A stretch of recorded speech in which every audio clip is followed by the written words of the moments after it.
Morning everyone, how are you all? I hope you all are fine. Today is your English class and today we will read the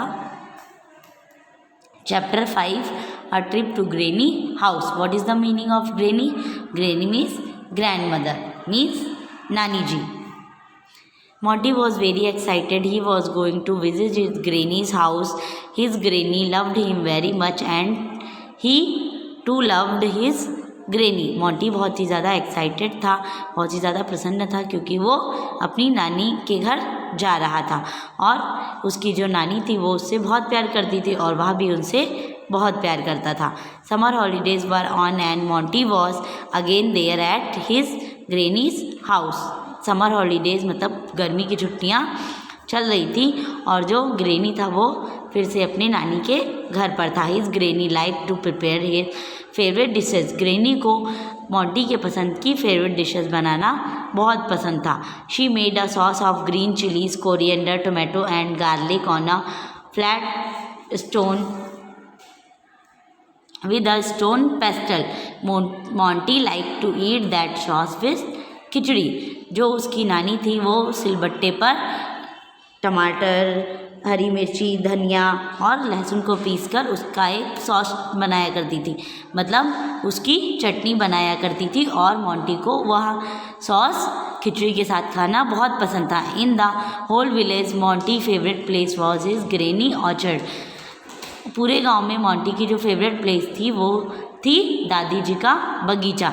वहाँ पर there are apples, banana and mango trees. Monty ate plenty of mangoes because he liked mango. In summer they were available in large amount. Monty को वहाँ पर बहुत ज़्यादा आम खाया करता था क्योंकि गर्मियों के सीज़न में वहाँ पर बहुत सारे आम हुआ करते थे और मोंटी को आम खाना बहुत पसंद था. The children of village also came to granny's orchard. जो गांव के बच्चे थे वो भी ग्रेनी के ऑर्चर्ड में आया करते थे, उनके बगीचे में आया करते थे. His granny did not stop them from coming there. She let them come and eat their favourite fruit. She wanted to see Monty happy.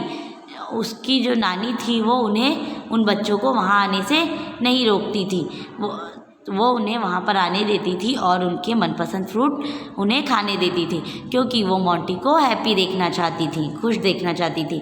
Monty played marbles, hide and seek, cricket and सर्वल other games with the children in village. Monty marbles मतलब कंचे गोलियां खेला करता था, hide and seek, cricket और भी बहुत सारे गेम्स बच्चों के साथ, गांव के बच्चों के साथ खेलता रहता था.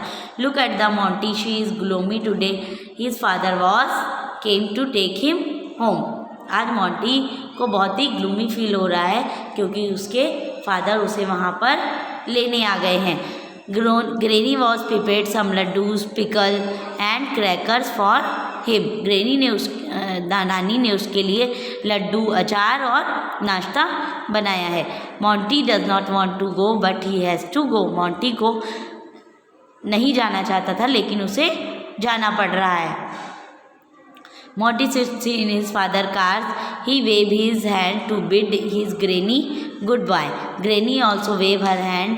She sits on the stairs and count how many months she will have to wait for the next summer days. अब जो मोंटी था वो अपने फादर की कार में बैठ जाता है और वो अपना हाथ हिलाता है दादी को गुड बाय कहने के लिए और दादी भी अपना हाथ उसे गुड बाय करने के लिए हिलाती.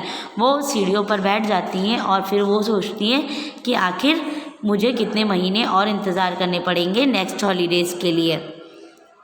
Monty is also doing the same thing will going back home. Monty भी ऐसा ही कर रहा है जब वो वापस घर जा रहा है. आपको इस चैप्टर को आज रीड करना है.